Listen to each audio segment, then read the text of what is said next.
What's up, everyone? And today I'm bringing a deck profile on my Dinomist.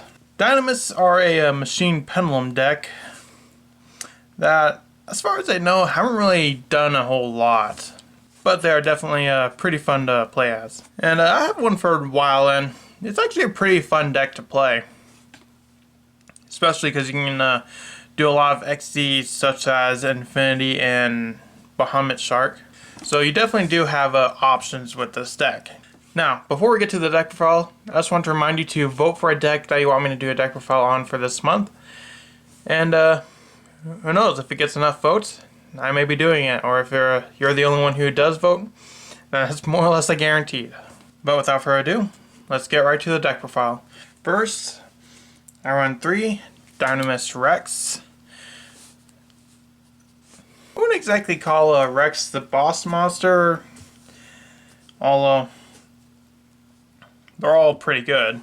All the Dinomist pendulums have an effect that either once while this card is in your pendulum zone, you can negate an activated card effect that targets a Dinomist monster you control or Dinomist card you control.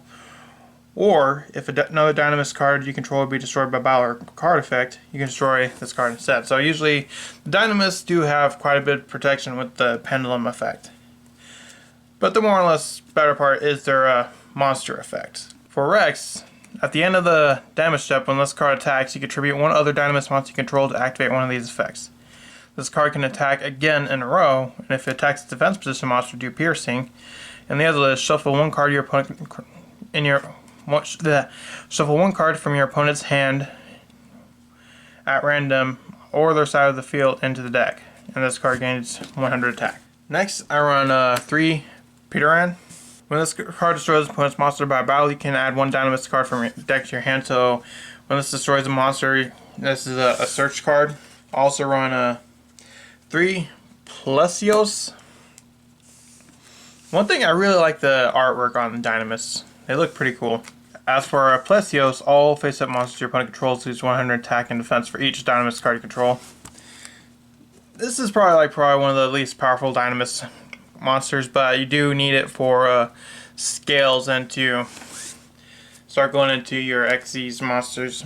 I run 3 Brachyon.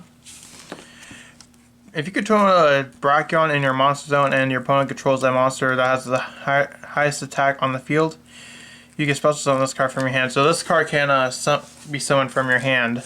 Or I'm sorry, if you do not control a Brachyon in your monster zone, you can special summon this card from your hand if one of your opponent's monster has the highest attack on the field, even if it's tied.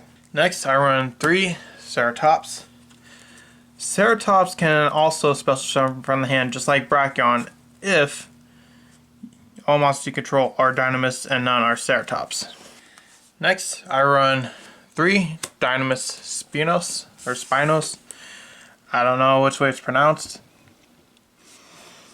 But this has similar to Rex, you contribute 1 card to activate its effect, which is either attack your opponent directly this turn, or make a second attack during each battle phase this turn. So this is one of your cards for so this is I say along with Rex, probably one of your best Dinomist monsters, because this is one of the monsters that's going to be doing the most damage, and you don't want it as a pendulum scale more so as you want it as a monster. Because this isn't a once per turn. In fact, most of the Dinomist monsters are not once per turn. So you can use a lot of their effects multiple times. Especially Dinomist Ankylos. Now this is essentially like an Eater Million Spanish A monster destroyed by battle with the Dinomist monster. So it's really good for getting over big monsters that are very hard to get rid of. Or have some built-in protection or something like that. Like it's a non-destruction removal. That's it for the Dinomist monsters. Next, I played 3 Symphonic Warrior Guitar and the 1 Symphonic Warrior Mic. Guitar allows you to discard 1 card to special summon 1 Symphonic monster from your deck. Okay, Symphonic Warrior Mics, and when Symphonic Warrior Mics is summoned, it gives you an additional summon. So it's essentially like a double summon in a way. It's really good for clearing out a bunch of monsters from your hand. Next, for the hand trap, I run 3 Ash. Pretty standard. Nothing really much to say on Ash. Everyone knows what it does at this point. Now onto the spells. I run 3 Dinomist Charge. Dinomist Charge is your search of the deck. When this card is activated, add a Dinomist monster card from your deck to your hand. It has an additional effect. If a Dinomist card is added from the field to your extra deck, add one of those cards to your hand. So it kind of helps you avoid the whole extra deck restriction of Pendulum monsters only summoning 2 Link Zones. I also run 2 Pot of Desires for draw power. 3 Called by Grave, don't want to get hand trapped. And 1 Double or Nothing. Because they do have several level 4s in this deck. Ankleos, Placeos, and Peteran. They're all level 4s. And it's an OTK option. Now onto the traps. I run 2 Dinomist Howling. Dinomist Howling allows you to essentially activate scales directly from your deck.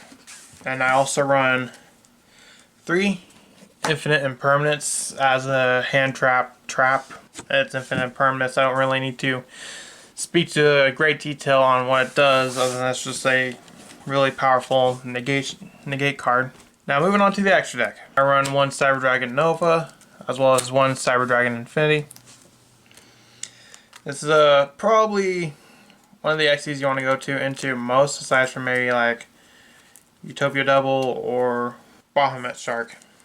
I also run 1 number 60 Garrus the Timeless, 1 Abyss Dweller, a Utopia and Utopia Double, Bahamut Shark, and Totally Awesome. Because Bahamut Shark allows you to XD summon Totally Awesome directly from your extra deck over this card. So Bahamut Shark essentially cheats out Totally Awesome. And one thing I'm hoping, if Konami is too afraid to on this upcoming ban list, or maybe the next one after, because this is recorded before the September 2020 ban list. If they're really afraid of Totally Awesome, I'd rather them just maybe limit or ban Bahamut Shark and keep Totally Awesome out, because Totally Awesome is pretty hard to get out on its own, which is why we have Bahamut Shark that kind of cheats it out. So if you're really afraid of Totally Awesome, if you hit this, then this isn't splashable at all. It's a Bahamut Shark that kind of makes it a little bit more splashable, although it's still limited. I think both these cards can be at 3 just fine, but if Konami's really afraid, just hit this, give us this back. Next, I run 1 IP Masquerano. Fortunately, do not have it yet. It's on its way. I run a Nightmare Phoenix, a Nightmare Unicorn, a Mr. Boy, a Platinum Gadgets, as well as a Boral Sword, and an Access Code Talker. That's going to be it for my Dinomist deck profile. What do you think? Do you like the Dinomist deck, or do you hate it? I can't really think of anything else to say. And that's going to be all for this video, and I'll see you in the next video I make. Bye.